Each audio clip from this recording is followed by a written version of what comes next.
And good evening, ladies and gentlemen, boys and girls, and welcome to today's pre-transfer deadline day chat. I am joined by my co-host tonight, Crazy Boom. Boom, how are you tonight? I'm good. Still not over some of the stories of this transfer window today. Yeah, there's been some big breaking news for today, yesterday. Who knows what we're going to have tomorrow? So let's get down to the first big one. Enzo Fernandez. Is it going to happen, Boom? Are we going to see probably the biggest ever transfer in British history happen? £106 million are talking about from Benfica to Chelsea. Do you think it's going to happen? I do think it's going to happen, or as I like to call it, the what the hell's happening at Chelsea this week?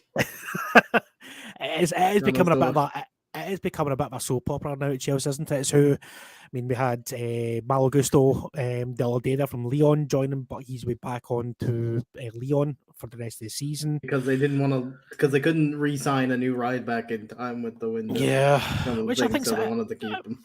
I mean, it's a bit of a good move for Gusto. Give him, probably he's not going to probably get as much game time that now. That it was the cover for he was going to be the backup to Reece James. Yeah.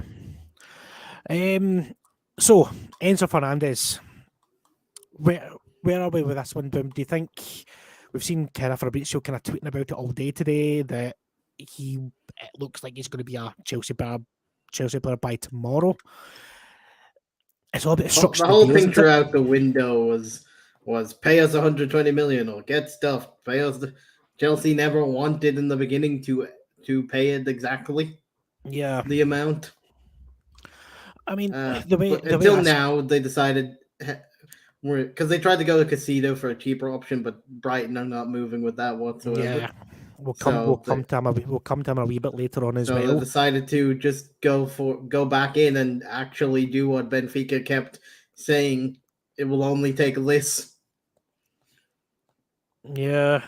Thing, and it's about structure, because even if they do go through, it's about thinking of structure, because with Portugal's own FFP rules, they can't exactly have 120 million euro just appear in their bank account. I mean, it just shows you Rui Costa still. It depends on whether he still wants, if he's going to say yes or no, because he's still. I mean, Rui Costa's holding it up. Yeah, Rui Costa's he's the one that's holding it up, because from all accounts, the Benfica board and the player Enzo Fernandez wants to leave Chelsea, to go to Chelsea. That's what everyone's saying. Social media, some of the kind of major and Todd Bowley is actively trying to sort this out. But I mean, Todd it's all about Rui Costa needs to decide. Yeah, Todd Bowley's over there in his private jet, literally ready for him to take him back to London tonight, if it's going to get pushed through. It all depends on what Rui Costa decides, because he's him and Han now. He got what he asked for, but now he's him and Exactly. I mean, like you said, Costa said to Bowley, give us 120 million euros or go look elsewhere. So Bowley's there. There's 120 million euros. Here's how we're going to structure it. Now, are we going to get a player or not? Yes or no? Just simple as give us a player, or give us the player that we're looking at, and we'll give you whatever you want over a kind of structured, say, 6-year deal, for instance, whatever it's going to be. But there's a kind of bit of a kind of a ripple effect, if you will, from the Enzo Fernandez deal relating to Chelsea and players outgoing. But do we know any players that's been linked who are talks about leaving Chelsea to go to other clubs, say in the Premier League or? Well, we know Everton have bid a whole chunk of cash that they got from Anthony Gordon for Conor Gallagher. Yeah, it'll be Conor. From again, Chelsea fan here. Conor, he's not really hit the heights as he thought he was going to do at Chelsea. He thought he was going to be the next kind of Mason Mount type of player to come through, but he's not that kind of player. I mean, they done well at Crystal Palace. I'm surprised Palace haven't came in for him, or maybe they are. They're maybe seeing what's happening. But I've heard Newcastle as well has kind of been looking and kind of sniffing around, see what's happening with. Newcastle was sniffing around a few midfield because they were also sniffing around Madison. Yeah. Longest time. Where do you think Conor Gallagher would fit in if he was to leave Chelsea? I think Everton do need a signing kind of like that. They're really like one dimensional with like the thing at the moment, and obviously Sean Dyche is seeing maybe the midfield might be a problem with them Yeah. that he's decided because it will very much be Sean Dyche's decision at this point.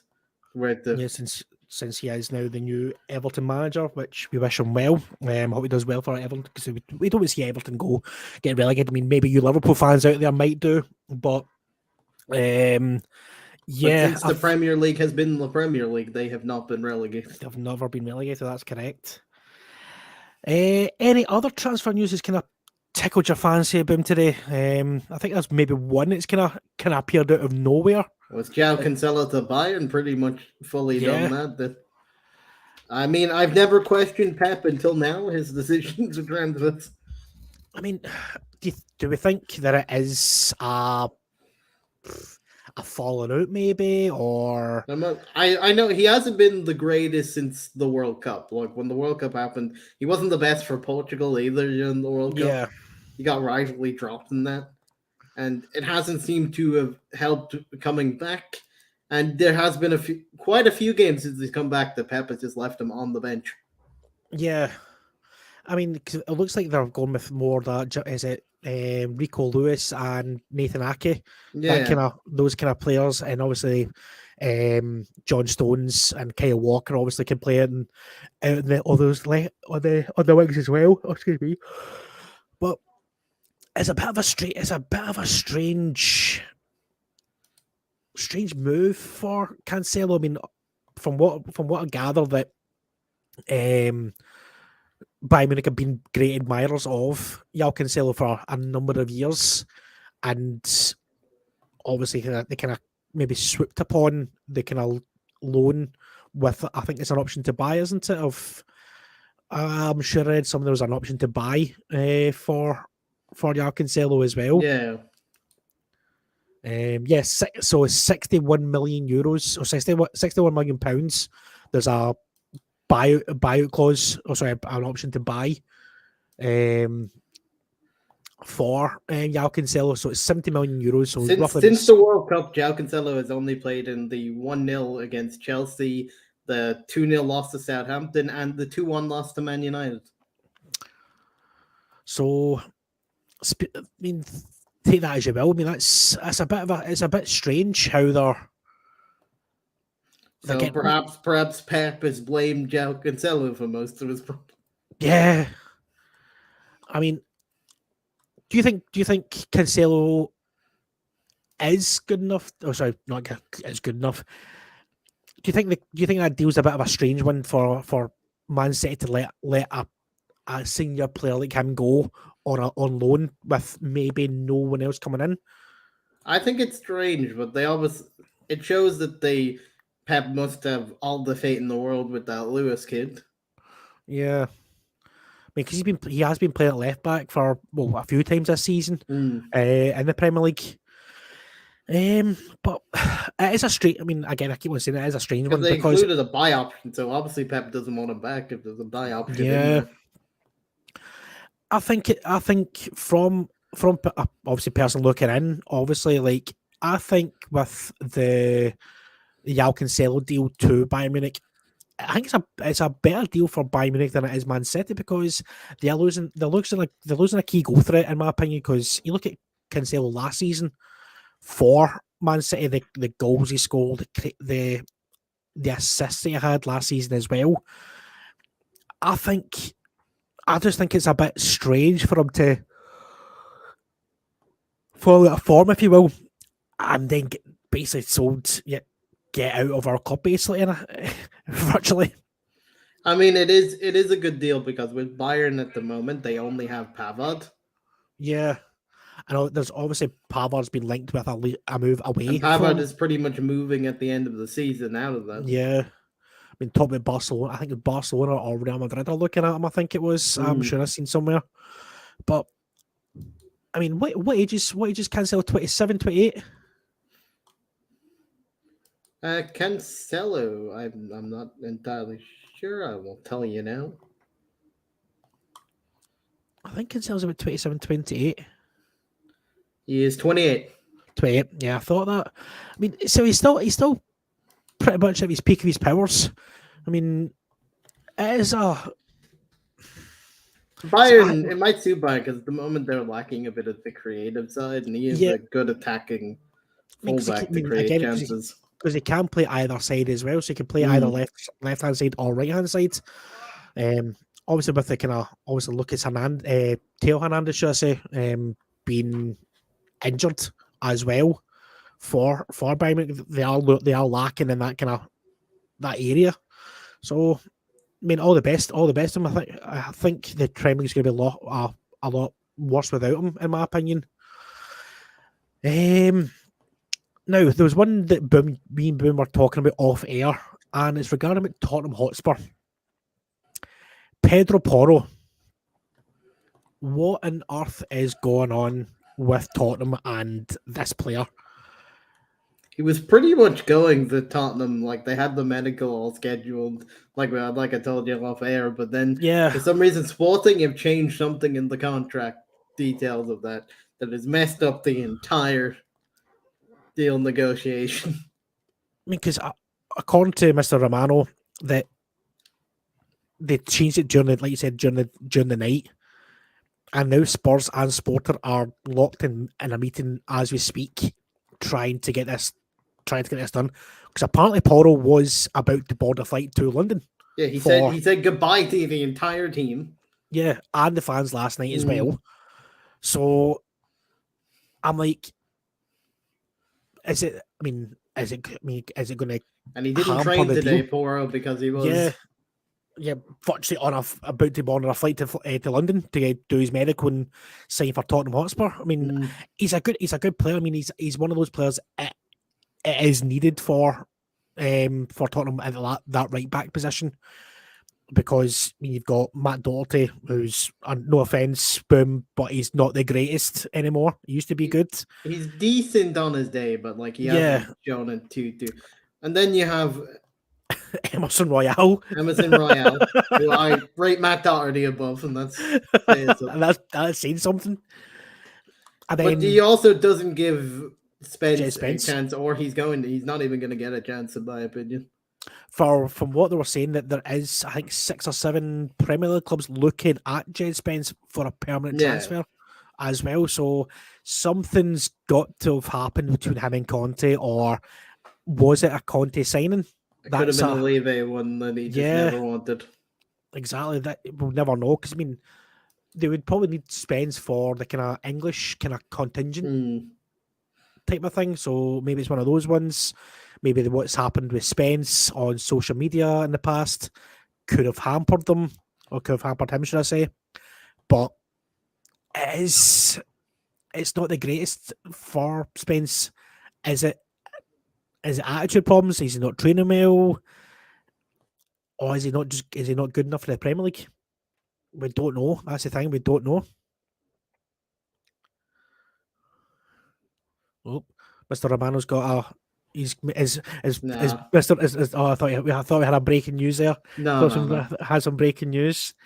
So, is there any other transfers that kind of take your fancy, the Boom, or potential ones we should be looking out for tomorrow for transfer deadline day? Would you keep an eye on this random Jorginho story? Well, I think that I see that Leeds have signed Weston McKennie on loan from Juventus. Yeah. As I say, I mean, is it Leeds USA instead of Leeds United anymore? I mean, it's Jesse Marsh's USA rebuild. Jesse Marsh is doing an FM rebuild for USA players only. What do you think about that deal? Do you think it's a good deal for Leeds? I think it is for Leeds. I'm not sure if it's what he would have wanted. Yeah, his career to go. I mean, he's not getting. I mean, obviously, everyone knows about the problems that's happening at Juventus just now. I don't think he's really lit the world on fire at Juventus. Yeah, I mean, it might be a team that it might be a chance for him to get his career back on track. I mean, I seen there's a 33 million euro buyout option for him and his contract. So I don't know if that's optional or mandatory buy. So we obviously will find out possibly closer to the summer transfer window if they're going to take up that option to buy as well. But I think Weston McKennie, I think it'll be a good. I mean, obviously Jesse Marsh knows him. I think that'll be a pretty good signing for Leeds. Also, just trying to. First games is against Forest and then a double bill against Manchester United back to back. One's in the league and one's in the no, we actually it's a rearranged Premier League game from when they cancelled that game because there wasn't enough police apparently in Manchester for that. Because of the Queen at the time. Oh yes, I remember now. But they weirdly put it on. They put the most dangerous fixture between those two back to back. Yeah. At Old Trafford and Leeds. Is it Ellen Road, the second one? Yeah. Yeah, the second game is Ellen Road, so it's first at Old Trafford during the week, and then at the weekend it's then against Ellen Road. Jesus. So, as you kind of led me on to a wee bit of a story there regarding about Nottingham Forest. Another one that's highly like Chelsea recently, or especially in the summer there, buying every player under the sun. They're about to sign Felipe from Atletico Madrid. They tried to sign Keylor Navas. Yep. Well, they're apparently still trying to sign Navas. They're still in talks, but I think there's PSG are not greenlighting it. Yeah. But according to some kind of sources, that the deal for Felipe is virtually done for him to go to Forest. Yeah, Fabrizio says, "Here we go, expected soon." Yeah, with a kind of knock-on effect, and from another Premier League club, Leicester about to apparently maybe about to lose another player. Forest also are pretty much signed John Joe Shelby. So one of my friends was texting me regarding about the kind of Enzo Fernandez deal earlier on, and he said, why did Chelsea go after John Joe Shelby? It's because Graham Potter and John Joe Shelby would fight, because it'd be Harry Potter versus Lord Voldemort. Oh god. But yeah, I mean, obviously John Joe Shelby, I think his time was up when Newcastle started getting these, like say Gomares, they've been like the kind of bigger names. Obviously now they're being like let's say Conor Gallagher, who again is a good player, but I think he's definitely better than John Joe Shelby. Plus with Shelby's injury problems as well, it doesn't help him.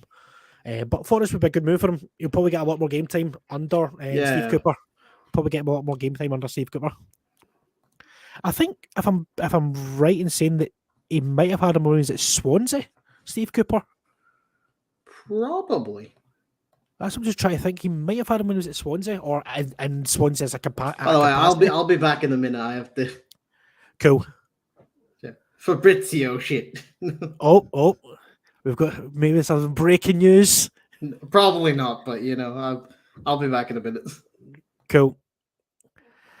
So, guys, if you're in the chat, please like, subscribe, and follow us on Twitter and Twitch and Facebook. And then obviously like and subscribe on the YouTube channel as well. We will be back tomorrow as well. Myself and Boom with hopefully some guests in relation to some transfers. But if there's any transfers that you want to talk about, by all means, pop them in the channel, pop them in the chat, and we'll be happy to answer some questions. I'm just refreshing my feed here, see what's happening.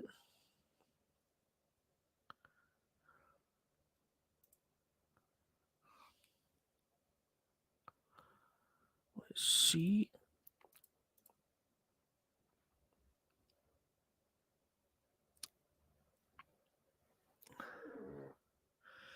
So some breaking news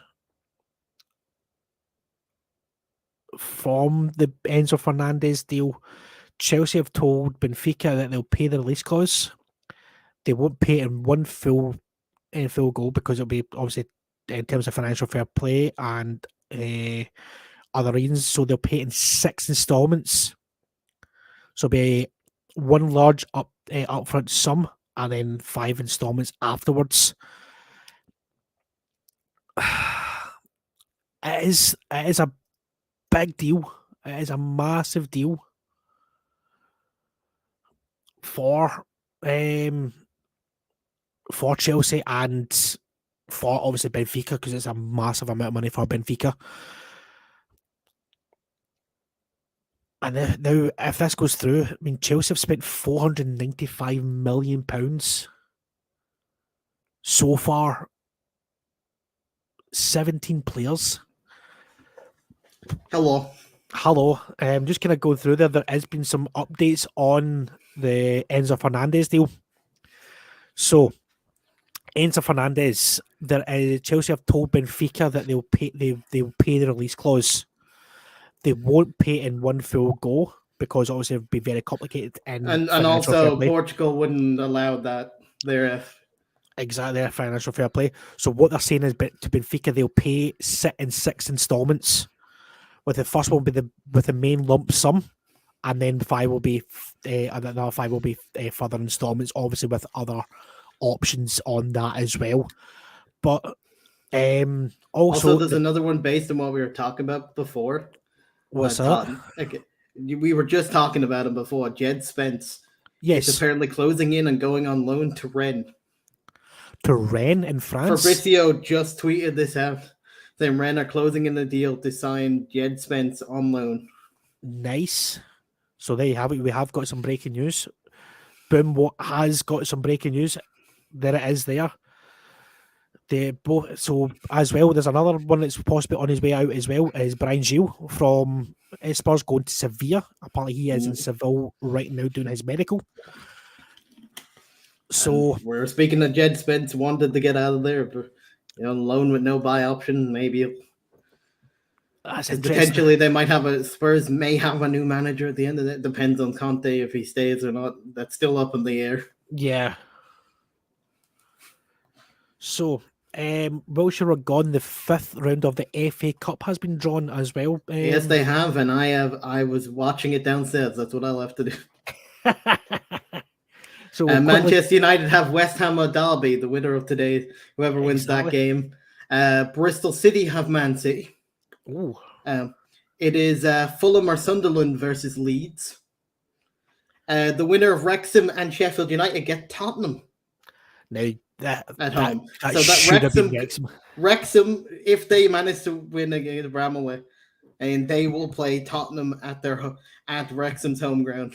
The racecourse. That'll be good. It should have been Wrexham already, but hopefully they can get it done again. Yeah, and it could be a return. Could be Southampton versus Luton or Grimsby. The former Luton manager now obviously in charge of Southampton, going up against his former club as well. Unless the City get Blackburn or Birmingham. Stoke and Brighton, and last but certainly not me. You said Ipswich Burnley. You said Ipswich or Burnley. No, I didn't say that one yet. Yeah, and that's the last one. Ipswich or Burnley versus Sheffield Wednesday or Fleetwood, and that is your. I hope Wrexham get it because a tie against Tottenham would be big for them.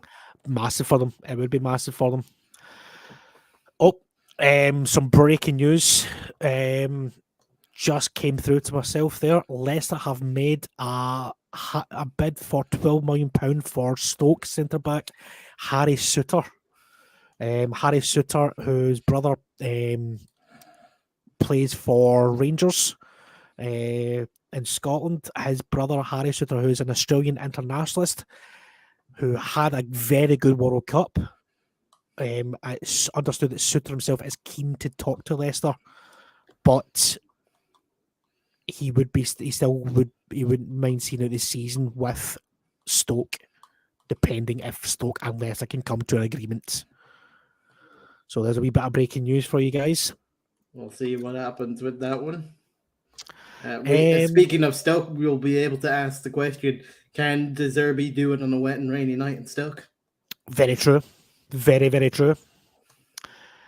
Some transfers we haven't kind of touched upon yet. We've got Sasa Lukic is about to sign for Fulham from Torino after they made a €10 million fee. Try to see what else we've got. We've also got Portuguese centre back Diego Monteiro is about to sign for Leeds as well. From where's he coming from? He's a Portuguese internationalist, but he has I've got no idea where he comes from. Try to see if there's anyone. Obviously, Yao Gomez. Breaking news: Yao Gomez is not Portuguese, but is from a Portuguese-speaking country. Brazil has signed for Wolves on a permanent deal for €15 million as well. Midfielder. That'd be good. That'd be a good signing for Wolves. He's a good. From what I've seen, he is very, very good from Flamengo. Yeah. So, Brighton have now signed Yasin Ayari from AIK Stockholm. I know Chelsea have loaned Ciezar to Reading. Yes, I just seen that as well. That's a good move for Ciezar. Because he's not he didn't really. He's been doing well in the under-21s for Chelsea, but he needs game time. And he's like kind of instead of playing in the reserves all the time, but he does need some game time. Try to see if there's any other ones I've missed out. I've done that one. We'll talk about Burnley signed Michael Obafemi on loan this week. Yeah, Gorby wasn't happy. Gorby wasn't happy. I can assume it came out of nowhere. I just saw it linked on some of the Irish players that I follow on Twitter started talking about that. It was rumored that Burnley were after him. It's a loan deal with an option to buy, I believe. If Burnley get promoted, I think if Burnley get promoted, they've got an option to buy for so many £1 million from Southampton. Is on loan from, isn't it? Did he sign permanently for Swansea? He signed permanently to Swansea. But yeah, I mean it's a good move for Obafemi. Played well in Scotland against Scotland from what I remember, and obviously been doing well for the Swansea season. But it's a bit of a blow for Swansea because they've not got that many strikers. That's the thing; they've not got that many strikers. Well, but there has been recently he did slightly fall out with he wasn't starting as much for Swansea, so I can see from his perspective why he would jump. Yeah. Maybe one to kind of look at for tomorrow. So regarding about Southampton, there's two names that have been mentioned tonight. So they're looking for a new striker, and one that I'm very familiar with is Moussa Dembele, who from Lyon, who played for Celtic. 26 goals in 55 games when he was at Celtic between 2016 and 2018. He has been linked with Southampton, and I believe he is out of contract in the summer for Lyon. So maybe Lyon are looking to maybe get a wee bit of money from him before he goes in a free transfer. And the other one is Vitinha. Another one for connected to Chelsea, Bakayoko. Remember Chelsea him? loanee. He is close to joining Serie A side Camoranesi until the end of the season from AC Milan. Oh dear, it's not going very well for Timo Bakayoko. After his promise when he played for Monaco, came to Chelsea, didn't do anything. Gets shipped out on loan quite a few times now. I think 3 or 4 times he's been shipped out on loan. Now he's been shipped out to a lower club. Yeah. Oh dear. And Newport County assigned United youth striker Charlie McNeil. Oh, is that what he's away to? He signed on Nice. loan, Charlie McNeil, which is he needed to start getting senior men's football because there's a lot of promise for him in the youth academy. Yeah, because I We poached seen him from the youth academy of Man City, which has yes, scored a lot of goals for them. Joined us as in youth games, basically shat on City because he scored against them and kissed the badge, the United badge, yeah, in the youth setup. yeah, I remember seeing that actually. But I also seen that Charlie Savage has left He's gone Manchester on loan to for Forest Green. a screen under Duncan Ferguson. So I that'll can be see interesting. those two players. Obviously, Ten Hag sees potential in them and Yeah. wants them used to senior football playing regularly. For ones of the lower league, I seen Louis Barry has signed for Salford tonight as well. So that's Louis Barry. That's from Aston Villa, I believe. And let me just check. Yes. Also, Millwall have re-signed Oliver Burke on loan from Werder Bremen until the end of the season. So he's on loan at the London club last season, making 14 appearances and scoring twice. But he had virtually the same kind of record for Werder Bremen.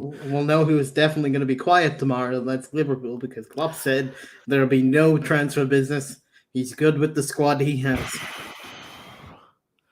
That's a bold statement from the German, in my opinion. I think they are crying out for a centre midfielder.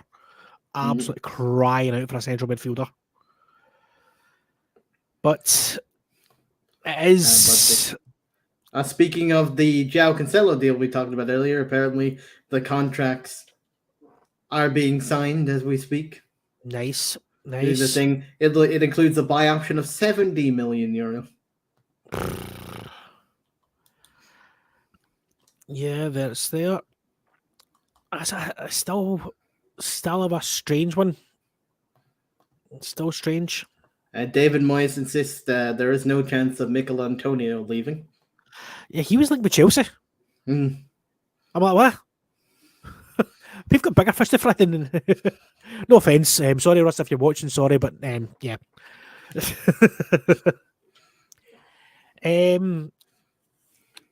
There's been a few reports as well out in Europe regarding about Kyle Walker possibly leaving to go to Fenerbahce for £6.5 million. We'll see if that. Yeah, I mean Walker's only played 10 times this season for Manchester City. So I mean, obviously he was due to injury on obviously the World Cup as well. But yeah, it's a bit of a strange one if he leaves. Yeah, it is, but I would ever since the João Cancelo one, I wouldn't put it past Pep to just get out some other people. Looks like the Conor Gallagher deal could be closer than we think. I would definitely keep an eye on like Everton for tomorrow because Sean Dyche is going to want to add one or two additions before to have the best chance of keeping them up.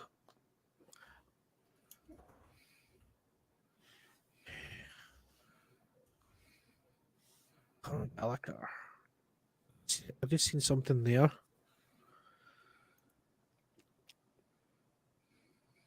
So there we go. So yeah, so it is now down to Conor Gallagher because Chelsea have accepted the bid for Conor Gallagher from Everton. Mean, it's quite obvious to known that Chelsea need to sell one of your players to avoid FFP taking somewhat of a notice. Yeah. So also Newcastle are still sniffing around regarding about Conor Gallagher. They're willing to pay £35 million up front with £10 million and buy of obviously kind of options as well. But it's I mean we kind of talked about it at the start. I think Conor needs to leave Chelsea to further his career, in my opinion, because he's going to be stagnated, especially if the Enzo Fernandez deal goes through. Then it'll be I don't know. It's going to be one of those ones that is because it's his local, it's his boyhood club. That's maybe why he doesn't want to leave. But I think he needs to. No, I think he gets less game time at Newcastle because I think they have a set midfield at the moment that Eddie Howe's working with. Well, I think he replaces Longstaff in that midfield over Probably Magalhaes. eventually, but I don't think straight away because No, not straight on that. Yeah. Once he gets settled, I think Longstaff you'll be a better replacement for Longstaff. But yeah, it is a bit of a strange one with Chelsea because like we've still got Ruben Loftus-Cheek, we've got Hakim Ziyech, who's been linked with again. There's another one's been linked with Everton as well, possibly a loan deal with an option to buy. Has been mentioned as well for Hakim Ziyech. I'll be more than happy to see Ziyech go, in my opinion, because I don't think he works hard enough for the team, and he might do better at Everton because he's going to get more attention, if you know, if you will. But I'm just trying to see if there's any other kind of.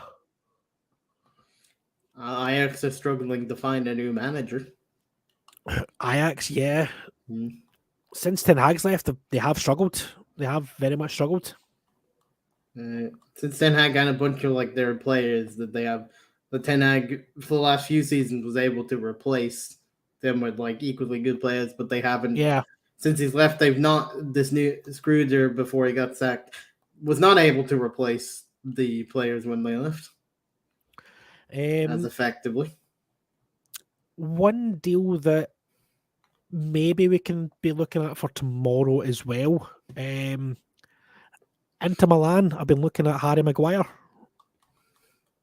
The more story about that is that we'll be looking more in the summer because we don't have the resources to replace the squad.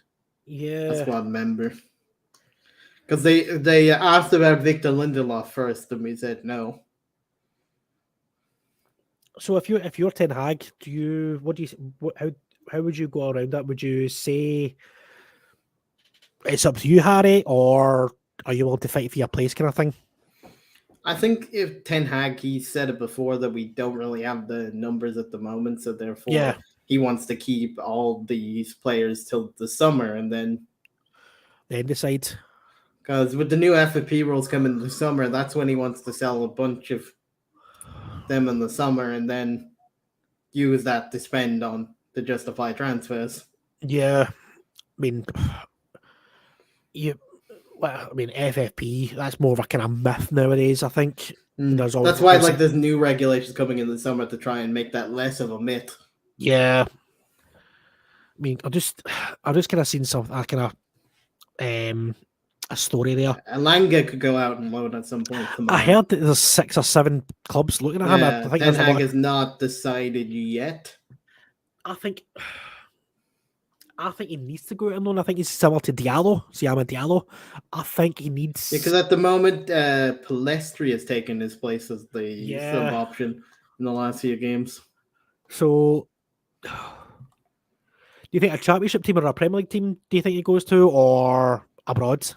I think he more suits either abroad or a championship team more so than a Prem at this point. Yeah. Kind of like Ahmad. He's on Sunderland and he's doing wonders for Sunderland. Didn't do well for Rangers though. Didn't do at all, I think, for Rangers at all. Which was... You would put it down to maybe just in Scotland wasn't... Well, he played in the cup run when Rangers got to Europa League final. So, but I think, his first game he scored a double. I mean, okay, it's against Ross County, but depends on how he was treated by the stuff developed. Exactly. I mean, he was meant to be the next big thing up here, but once again, you come up to Scotland, they don't do as well as they thought they would. But we should see what happens at tomorrow, because it is a few to kind of keep an eye on for tomorrow, and there's also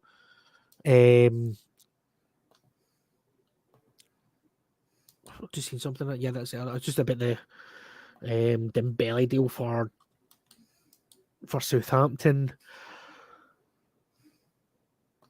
Rino Gattuso has left Valencia as well. He's left Valencia as head coach of. It's an interesting one. Yeah, good too. So not. Yeah, he's not had the greatest times at Valencia. And Valencia, I mean, I remember when Valencia were one of the big teams in Spain. Now they're struggling. They are really struggling nowadays. Well, Wrexham already have their eyes on Spurs, even though they still have to play a replay. Yeah, and it's Spurs with IMAX with some of their players doing human sons camera pose. I mean, like we said earlier on, I thought Wrexham should have went through last night, but Egan had another thing to say. Although I feel like against a team in the Vanarama National Leagues, he does need to do the shush celebration. Yeah. You should be beating them, so I don't know why you're shushing for just snatching a draw. Exactly. I like the way it comes out like David Moyes saying that Bowen was so disappointed to not be in the World Cup. They had better wingers at that point, Moyes. That is true. The problem is, even with the better wingers, Southgate didn't even pick them really, so the better wingers. I also think it's funny with the transfer of Anthony Gordon. He, on his way out, told the Everton fans to stick by the team because they need you as he joins Newcastle. And doesn't stick with the team. Yeah. That kind I think it's a poor choice of words from Anthony Gordon. Say stick with the team, they need you. Yeah, that move kind of didn't sit well with me. I don't know. That's it. Yeah, I like Anthony Gordon, but is he worth £45 million though? No, Chelsea try to buy him for £60 million in the summer. Like, yeah, like I don't. I mean, okay, Chelsea went on to spend £485 million on 17 brand new players since then, but yeah, it's. I think Gordon is overhyped, in my opinion. I think he's a bit overhyped. I've seen better players come through with a bit more passion. Because the way he walked out the club, it was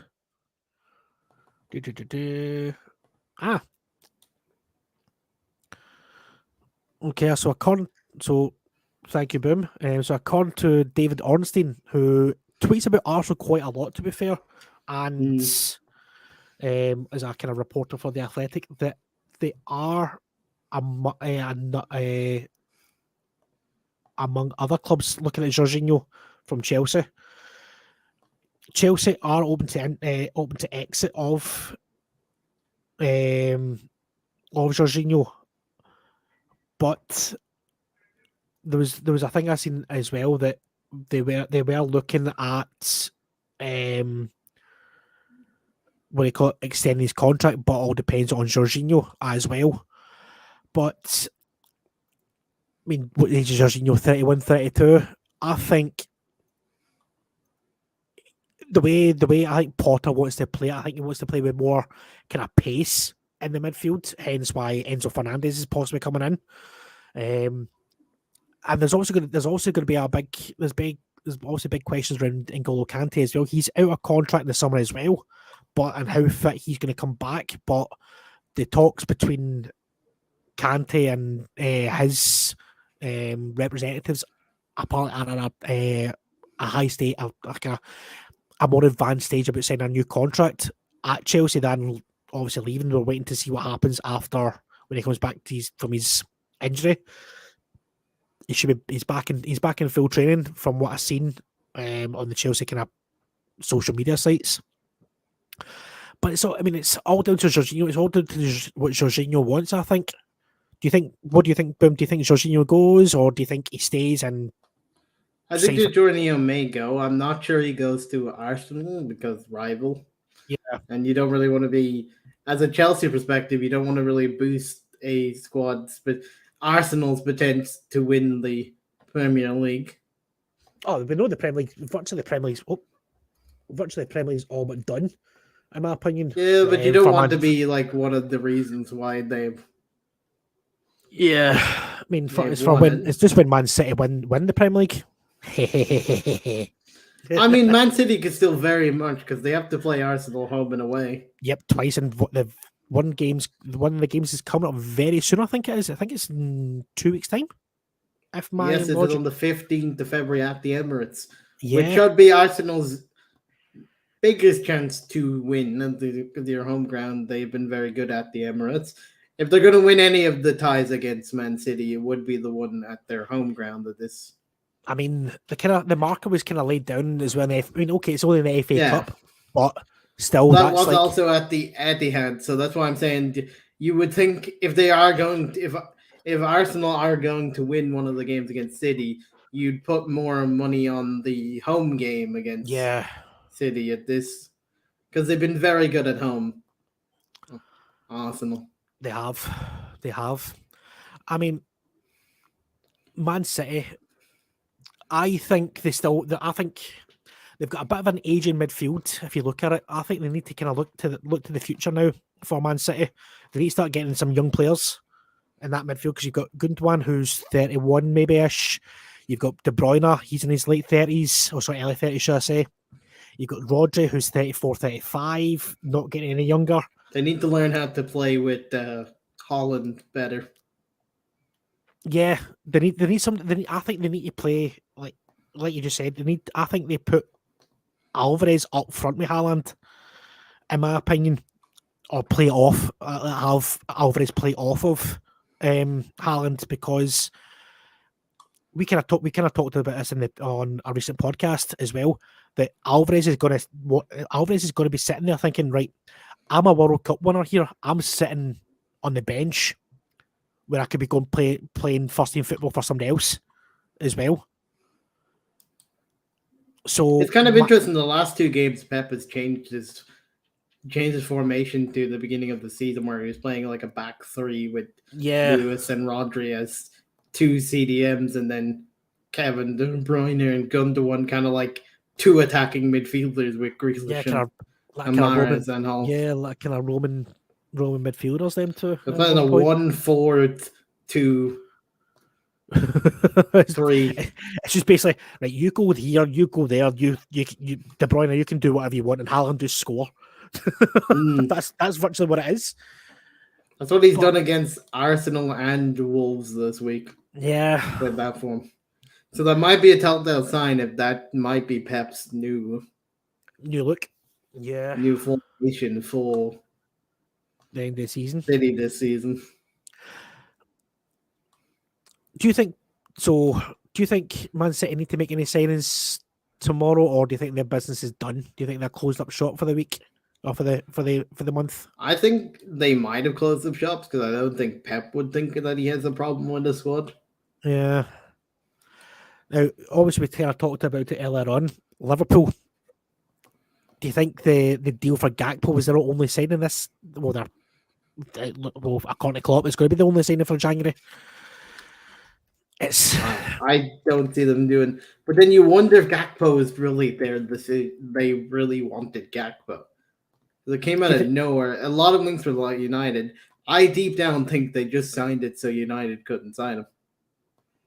He's not particularly done well since he's came to because all the links were linking him to United. Then suddenly Klopp gets him in one day. Yeah. It is a strange one. To me, it's very reminiscent of like Darwin Núñez. Like in that, a lot of links to United in the summer for Darwin, and then Liverpool bid a lot of money for him. 90 million pounds for him. I'm like, what? I question whether it was fully what Liverpool wanted Gakpo. Yeah, I mean, we kind of talked about it before. I mean, the Dutch league isn't the greatest of leagues to buy players from. We've seen in the past, there has been some gems coming through in the past, but of late, there's not been many coming through. I mean, we look at Donny van der Beek, for instance, who's not hit the heights of when he was at Ajax. Hakim Ziyech again at Chelsea. We've got Anthony potentially so far not been It's great. hit and miss with Anthony so far throughout the season. Malacia, who's been all right, but like he's not like first team just yet. He's a squad player. He's in and out of the team. Gakpo, he's got potential to be like another Darwin Nunez. Played a lot of money for him, and like I said, we've got. I mean, Darwin came from the Portuguese league, but still, it's. I mean, I think. I mean, we talked about it. I would have said Gakpo was more suited to United than Liverpool because of the way Ten Hag wants to play football. I do agree with you that it was just right. You're not signing him. We are signing him because we don't want him to play for Manchester United. That's virtually the way I see it as well. Because there was pretty much no the links came out in one day that they were in from. There was no indication that Liverpool even wanted Gakpo that entire week. Exactly. It was. I mean, like you said, it is a bit of a.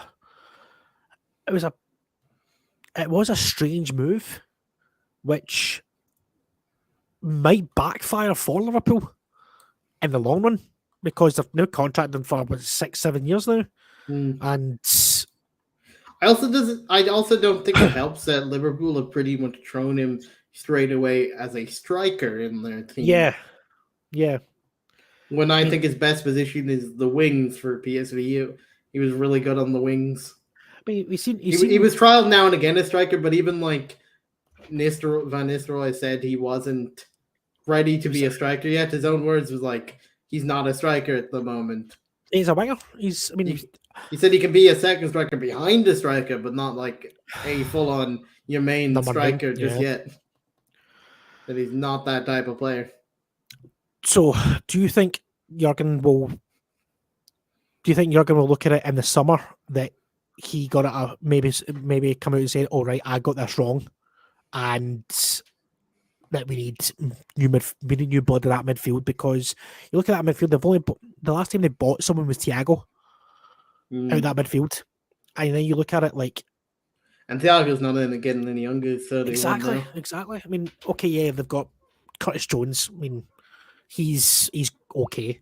He's not Thiago kind of levels. The person that they started playing that looks all right is that Bajic or whatever. Yeah, Bajic, yeah. But again, was it 17 or 18?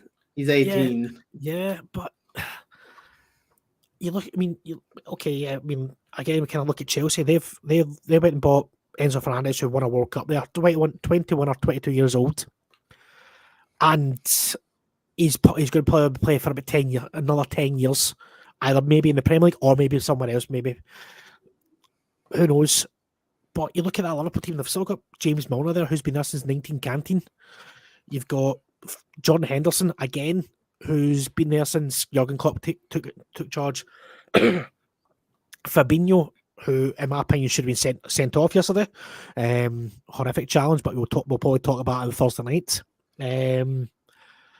But there is gaping holes in that midfield, and it's shown this season for Liverpool that they need to strengthen the midfield and their fullback positions, because if Robertson goes out, they've got Tsimikas, who's not the greatest. Who have they got to replace Trent Alexander-Arnold? James Milner is the only back. He plays either Trent or Milner as right back. Exactly. I mean, and they did sign a right back from like Aberdeen, but he's not gone anywhere. Calvin Ramsey. Yeah, I don't think Klopp even knows he exists. He's been on the bench a few times for Liverpool, like in the cups. But Ben Doak, again, that's another one they bought in from Celtic, who looks good. But Calvin Ramsey's not even had a sniff. I don't know if he's injured, but he's maybe one of the players that maybe looks to go out on loan maybe tomorrow for Liverpool to maybe another championship team or back to Scotland, maybe back at Aberdeen. or something. I mean, Aberdeen could have used them this season. They've not Yeah. been. Yeah, they've been very poor this season. But I've just seen there's a wee bit of a Scottish one there that just kind of caught my eye. That Celtic are willing to listen to offers for Stephen Welsh. The main one that's interested is Sheffield Wednesday, and they're willing to listen to a loan till the end of the season. But he's not one that's been getting in the team as much this season. But there we go. Breaking news: John Joe Shelby has completed his Nottingham Forest medical.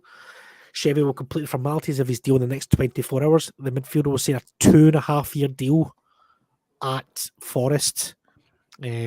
All the reports with Liverpool are apparently in the summer they're going to want to sell. They apparently want to sell a lot of players to try and to even afford Jude Bellingham at this point. Because of they're building that new Anfield Road stand, so that's going to take a lot of money as well. And like I said, with the new rules coming in with like the new FP, when you don't have Champions League football, which they might not get, it means that they will have to sell a lot of players to deem the money for 100 and something million that Bellingham is probably going to cost you at least 150 million. Yeah, I agree.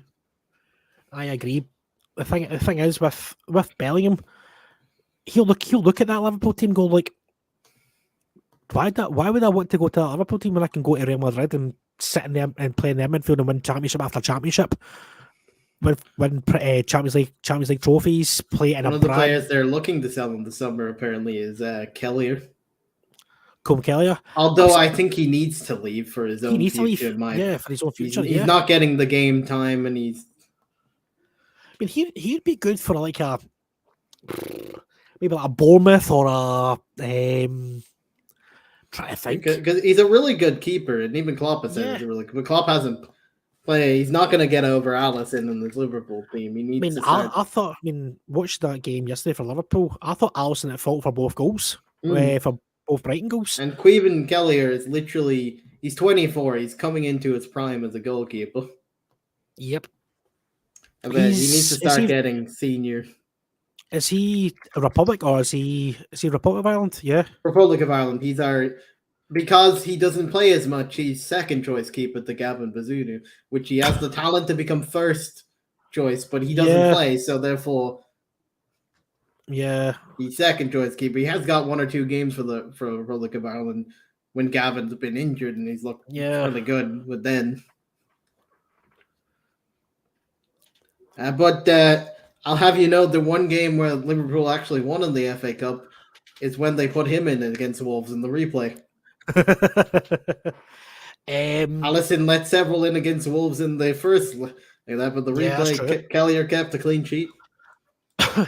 Some breaking Bournemouth transfer news. Bournemouth are set to sign Hamid Traore from Sassuolo. Set to sign fully tomorrow on deadline day. A package with 30 million euros plus add-ons. I think Bournemouth need signings though. They need to get some signings in. I mean, obviously the new owners are going to put a wee bit of money behind them. They were doing decently well since that hammering against Liverpool at the beginning. Gary O'Neill started doing quite well, but they've dipped back into the relegation battle slowly but surely, and now they are third bottom in that zone. After the last week's ends results. So they definitely need to try and stay up because they've been brought back in. They were comfortable for a bit out of the relegation zone, but they've been brought back into it. Yeah. And it's going to be a big fight between the teams down there. Leeds, West Ham, Wolves, Bournemouth, Everton, Southampton. They can all still go down. Even Leicester can all still go down with the points. They're too close to each other, points-wise. Just try to see. There's 3 points between 20th and 14th. Apparently, as well, going back to kind of Chelsea are looking to possibly cut the loan deal for Zakaria as well. Back to Juve. Probably the clear money off the Bucks for. Yeah. To me, that's probably Chelsea bracing for FFP to question them, and they need the finances. Simon Phillips has just tweeted 4 minutes ago. Chelsea are closing in on a £150 million deal for Enzo Fernandez and could make a late push for Moses Caicedo tomorrow. And Arsenal are in for Jorginho. Now that I don't see Caicedo going. I don't see Caicedo going, but I don't see Chelsea going out and buying 2 central midfielders tomorrow. I feel like Caicedo would only be if somehow this Rui says no. But that's. I would say Caicedo you'd only make a late push if somehow Rui. Yeah, Rui says changes his mind and says, "Get lost." But yeah, that's so Simon. But Jorginho leaving, according to like what we said, David Ornstein, really probably depends on Enzo Fernandez. I don't think Chelsea will go for. Sorry, Chelsea will sell Jorginho tomorrow. I think it'll be in the summer. They'll probably get rid of him because obviously he's out of contract in the summer. And there it has been confirmed that Leeds have completed the deal for Wes McKennie subject to a work permit. The midfielder joins Leeds from Italian side Juventus with a view to a permanent deal at the end of the season. McKennie will be given. Which essentially means McKennie with the work permit. McKennie's first game will be the Manchester United game. I'm calling it now. McKennie has been given the number 28 shirt and could make his debut in Sunday's Premier League fixture against Nottingham Forest at the City Ground. Work permits, Sunday. I don't think.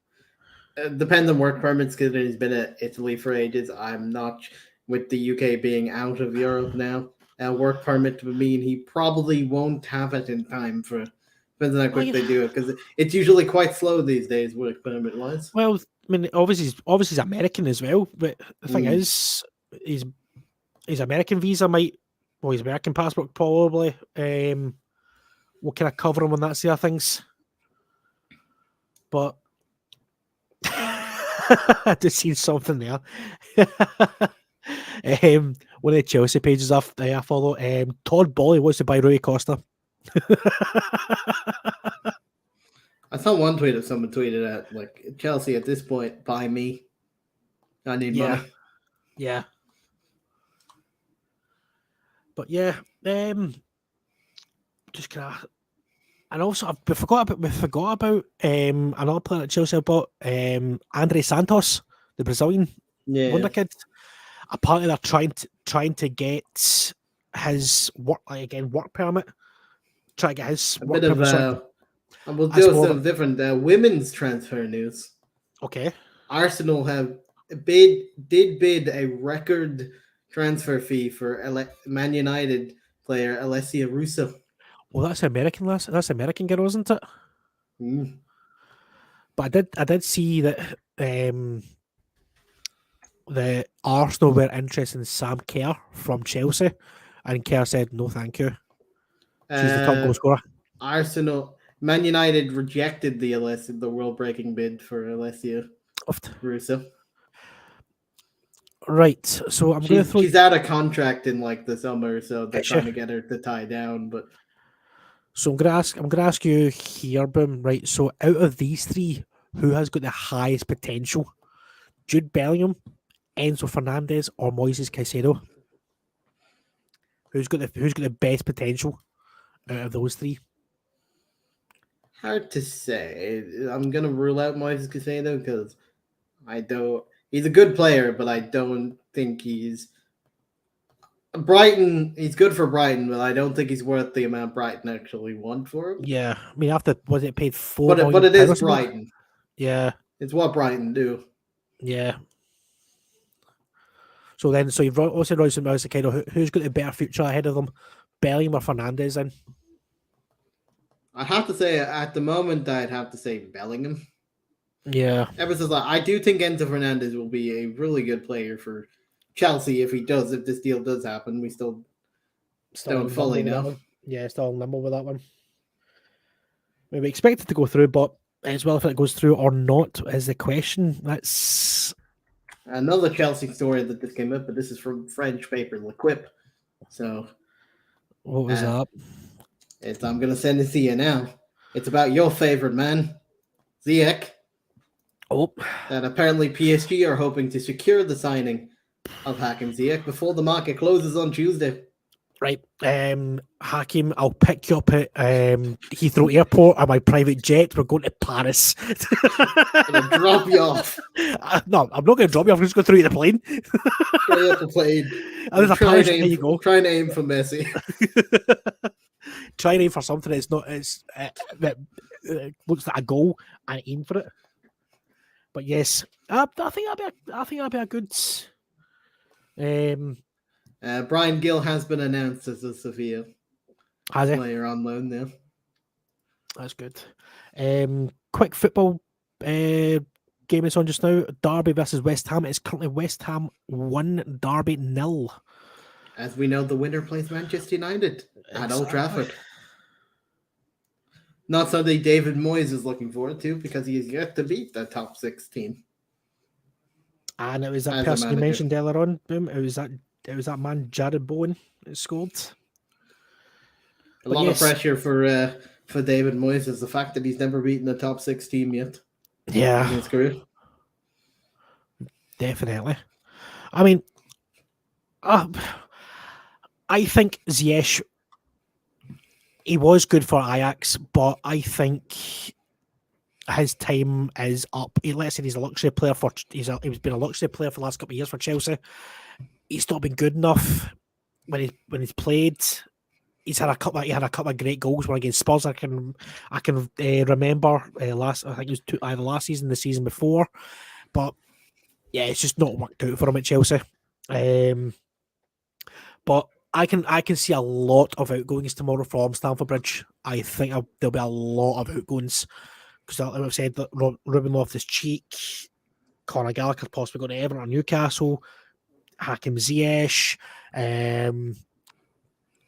maybe even Trevor Chalobah if people are interested in him as well. But I'm going to see if someone is available. Give me 2 seconds. If Leeds ever lose Mellier as a keeper, I wouldn't be surprised if you see like a cheeky bid to Arsenal for Matt Turner. He's slowly assembling the USA national team, one piece by piece. He's getting it. Let me just do something. Give me 2 seconds. We might be getting a special guest if he is available. But yeah, so I mean, what is there any anything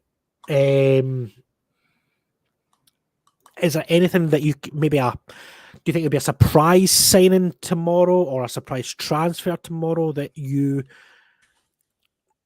In fact, who do you think will do the most business tomorrow other than Chelsea? Obviously, other than Chelsea. You think Forest? I just think Forest.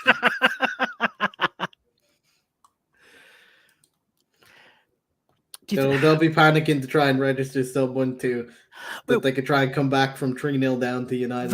That's what I seen. I think it was either today or yesterday that Forest need to sell 2 or 3 of their players before they can register Jonjo Shelvey and someone else because of the Premier League rules. Sadly for them, they've signed another player that's cup tied. Jonjo Shelvey is cup tied because he played against Palace in the competition. Did he? Yeah, he played against Palace in one of the earliest rounds for Newcastle. Oh, that's a shame. I did look up for the Newcastle games and saw that he did play. Let me just try to see if there's Played in the any.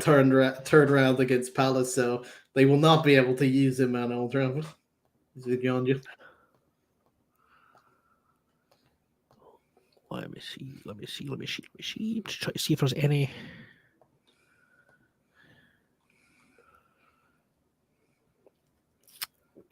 And the striker Morgan, his wife, got himself injured. Another one on Stoke. Stoke are interested in relation to Forest. Steve Cook, if Harry Souttar leaves to go to Leicester, so that might be we might see, like we kind of said earlier on, we might see a ripple effect from certain clubs. Like if Harry Souttar goes to Leicester, that means Forest might sell Steve Cook to Stoke, and so on and so forth. There's obviously different kinds of different branches off of these transfers. I mean, again, like we said with Chelsea, I kind of keep going back to Chelsea because Chelsea be the most kind of busiest team this transfer window. You've got, if Fernandes signs, you'll have maybe Loftus-Cheek, Jorginho, or Conor Gallagher leaving as well. I mean, there's so many different connotations to transfer deadline day. A lot of people don't realise that one move leads to another move, could lead to someone else getting signed. But do you think Man United will make any signings or outgoings tomorrow other than Anthony Elanga? I don't think many outgoings apart from Elanga. Maybe some of the youngsters like Zidane Iqbal might go out on loan. He's been rumoured to maybe go out on loan. Was he not meant to go back to Birmingham? Was it Birmingham he was at? Is it No, last season? he was not anywhere. Zidane Iqbal was a player that we recently acquired. He did quite well on the pre-season tour. He's not gone on loan yet, but he's a young. He looked quite well against Liverpool in the pre-season tour, and hasn't since the season started. He hasn't really got game time, and now Kobe Manu has taken his place on the bench for us. So there might be something in there that he's not quite developed as much as Ten Hag would have wanted. So he's been rumored to go out on loan. Other than that, I could maybe see an incoming because with the fact that Andy Carroll stupidly injured Eriksen, I could see maybe a loan for a midfielder potentially, depending on how long that Eriksen. We don't know if it's a short injury or long term win for Eriksen. Yeah, if it's more long term, the rumors is that United could possibly be going for someone on deadline day. Who would you like, within reason, obviously on loan? I think the one that's been touted a lot, been rumored a lot throughout this window is probably Tielemans. The fact that his contract runs up in the summer, so. But do you think Man United will pay say £20 million for him? See, that's the standoff at the moment. It's very much like the board. Ten Hag's demanding players, I believe, in the background. Yeah, needs it, but like it's the Glazers don't really want to sanction it because they're want to sell. They're out the door. Yeah, they don't want to put any more money into it. Yeah. So we pretty much the reason why we got Weghorst as our striker option we pretty much are on an unofficial transfer embargo because they're out the door. They don't want to put any. I mean, like the money's there, but they don't want to sanction any of it at the moment. I mean, it's not their problem. Obviously, you guys had a kind of Manchester United kind of podcast on Thursday night. Did have a wee listen to it. Do you think?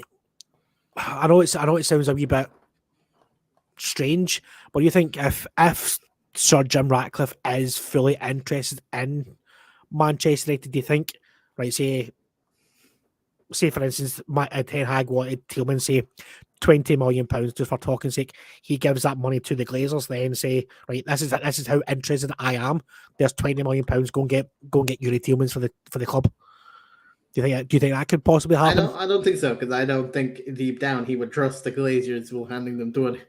Yeah, but you know what I mean. Like, can I see? This is how interested I am. This is how interested I am in the club. So But then there is rumors recently with that he doesn't want to actually meet the full asking price of the Glazers. That he wants to. A lot of rumors came out this week that he's underbidding. Underbidding, so because no one else has come out yet publicly. Yeah, he's the only one that is. So very much people connected to United very much think he doesn't want to pay the full 6 million. 6 billion. 6 billion, yeah. Doesn't want to pay 6 billion for the rumors that he's only bid 4 billion. Because I mean, again, like you talked about it on the what do you call it? On the podcast on Thursday. Yeah, on the podcast on Thursday night, that he is the only one that's kind of said, right, I am interested in buying the club, but it's not only the club he needs to invest in; he needs to invest in the stadium as well. Because and the training ground, the training ground is outdated. Yeah, exactly. There we go. Sasa Lukic has completed his deal to Fulham, £8 million from Torino. He is a midfielder, and yeah, he will sign for Fulham tomorrow.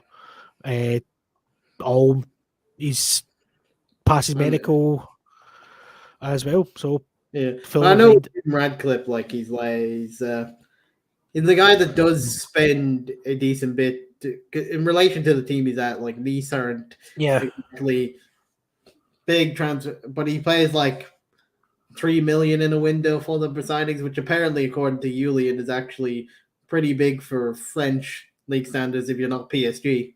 Yeah. And what they earned. I mean, see, things. I mean, I think the thing is with Manchester United, yes, it is Manchester United, but it's trying to deal with the Glazers, like you said. It's trying to deal with them. That's the big sticking point with Manchester United just now, is trying to deal with the Glazers because they want to try and get as much money back as humanly possible from that club, and that's what will put off a lot of investors. I think that's what has put off a lot of investors, other than Sir Jim Ratcliffe at this moment in time. So Jim Ratcliffe has the added bonus that he's a United fan, so it's why he's bidding. Yeah, but is being a United fan enough to pay £4 billion £6 billion, should I say, for the club? Which is why the rumors that he's only bid 4 billion. Yeah, it is one of those ones. It is a bit strange how nothing. I thought it'd been near enough done by now, but obviously the rumor was always that they wanted it done March, April kind of vibes. They're hoping in February more people come out in the month of February so they can get it done April, kind of early April. Exclusive is that Tottenham are resolving all the issues that Sporting have put in for Pedro Porro, and it's a long meeting just finished with all agreements in place. So Spurs are now waiting for the new documents and contracts to come through to make sure it's 100% sealed. So it looks like Tottenham have solved their problems in that very long meeting. A wee bit of an update on Hakim Ziyech, who we said regarding about him possibly going to PSG. It's now that understands that Hakim Ziyech is now looking at going to Everton for £25 million. Big jump in quality going from PSG to Everton. Yeah. So that's because Everton are obviously now looking for replacements for Anthony Gordon, and it looks like Hakim Ziyech is their top target for that replacement. I think that's more of an upgrade. As much as you don't like Ziyech, I think he's better than Anthony Gordon. Yeah, he's better than Anthony Gordon. Yeah, 100% I agree with that. So 100% I agree with that. But yeah, that's one of the. It'd be interesting to see what Sean Dyche does, because they have a lot of players and everything that Lampard hasn't really used, to be honest. Yeah. Like Neil Maupay. The weird signing in the beginning, and he's not really been. That was a baffling signing, yeah. But they've not really used him at all. It's taking him from Brighton. Let me see. Just try to see if there's any new transfer news. One player is possibly going out of Arsenal tomorrow is forward Marquinhos. Is travelling Yeah, to linked Norwich. to Norwich on loan. Yeah, apparently he is at Norwich just now, finalising his loan deal. To join. Norwich do need signings. They are very much struggling to come back up. You expect them to come straight back up. They've really struggled with the previous manager that they had to fire and now brought in Mr. Falk. Also, another one possibly outgoing tomorrow from Arsenal is Cedric Suarez, possibly going to Fulham on loan. But that all depends on if Fulham can get Shane Duffy's permanent transfer from Brighton to Fulham.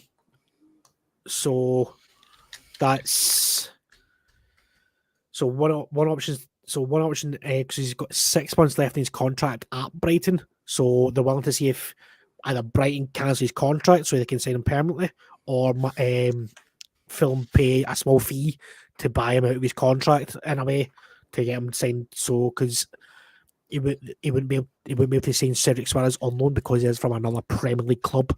That's the reason why. Yeah. They have set loans given the Premier League. Yeah.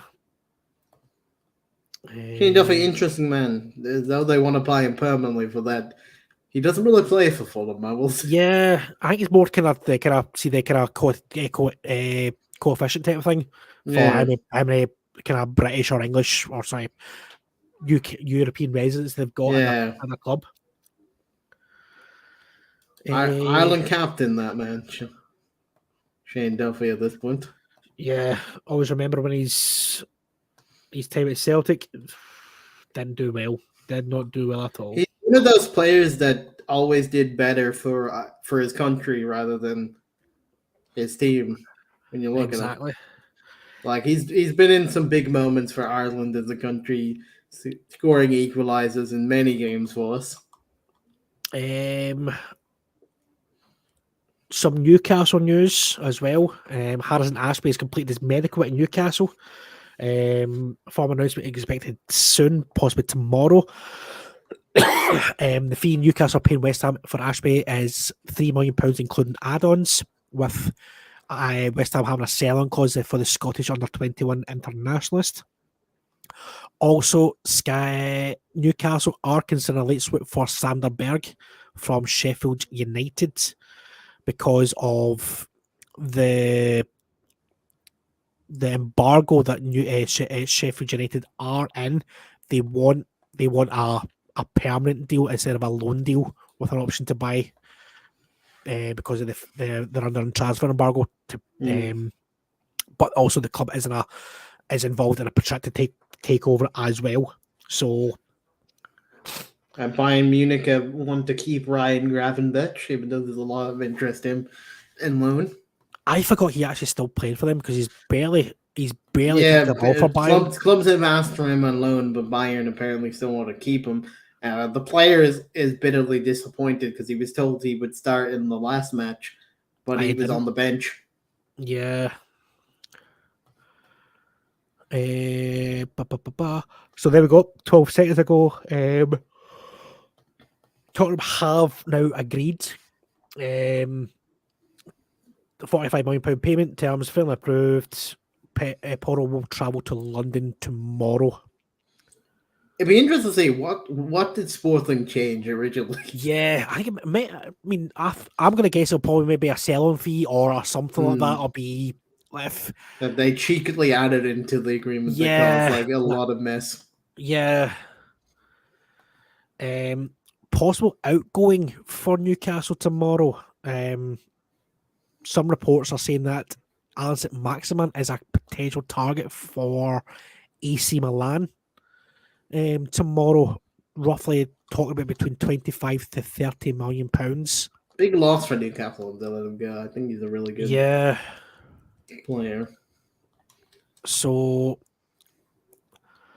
Tottenham have now agreed. So, 45 million pound payment terms finally approved. Porro will travel to London tomorrow. It'd be interesting to see what did Sporting change originally. Yeah, I think but all depends on because AC Milan also want both target Zaniolo as well, but all depends on if he wants to go to AC Milan or not. Zaniolo rejected moment. Yeah, Burnley, the owner of Roma basically said that they had accepted Bournemouth's offer for Zaniolo, but Zaniolo himself said said no. no. Yeah, because he wants to fight for his place at Roma, but Mourinho came out and said he thought he was gone, so he's kind of made other plans for him and he's for the team for going forward. So kind of Zaniolo is in a bit of limbo. So I mean, because I heard Brighton were interested in him as well at one point before the kind of Bournemouth deal kind of was interested, but yeah, it's maybe one to watch for tomorrow as well. I'm just trying to see if there's any other transfer gossip. Let's see. Nothing there. Nothing there. Nothing there. Can I see if there's any other ones? Nope. Well, we have been live for an hour and an hour and a half. I think we'll wrap it up here and we'll get some sleep for tomorrow because it's going to be a long day tomorrow, I think, don't you, Boom? I think definitely there's a lot of... It's going to be a lot of movement tomorrow. And so, tomorrow we will be live from roughly about 2 o'clock to about maybe 2:30 tomorrow because I am working tomorrow morning, so time I get home. We will run down anything we've missed transfer stories in the morning. So we will be live tomorrow from about 2:30. We will have a breakdown on every transfer that is moving from the morning. But to keep up with tomorrow, I thoroughly suggest you click on our name and look at our Twitter because we will be updating the Twitter as well tomorrow for all the kind of big transfer news and possible movements from tomorrow. As well as, like I said, we will be live from between 2:30 tomorrow. And if you haven't subscribed, do subscribe on YouTube. If you're like YouTube, hit that bell because that's how you keep up to date with everything. Because YouTube doesn't push out everything. The only way to keep up to date with everything is to have that bell lit up. Exactly. So tomorrow we're hoping for some guests tomorrow to take you through the evening into till what time is the bell shut at? 11 o'clock, isn't it, tomorrow night? Yeah, so it's usually 11 is when it just goes bam. So also in Scotland it is open till midnight because we are special. In Scotland we deserve a little more extra time because we're either drinking whiskey or something like that. Yeah, distracted. But yes.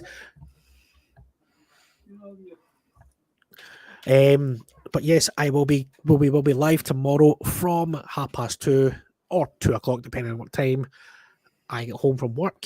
And yes, we shall see you then. But Boom, where can we find you on your socials? Crazy Boom __ on both Twitch and Twitter. Boompool on YouTube and right here tomorrow on this channel. Perfect. I can also find me on Twitter, Chris_Watt89, as well as you can find me tomorrow here for the Football Nation podcast, and you can also find us on every Thursday night from 8 o'clock as we bring you our podcast. It's been a pleasure, guys. Hopefully see you tomorrow, and good night.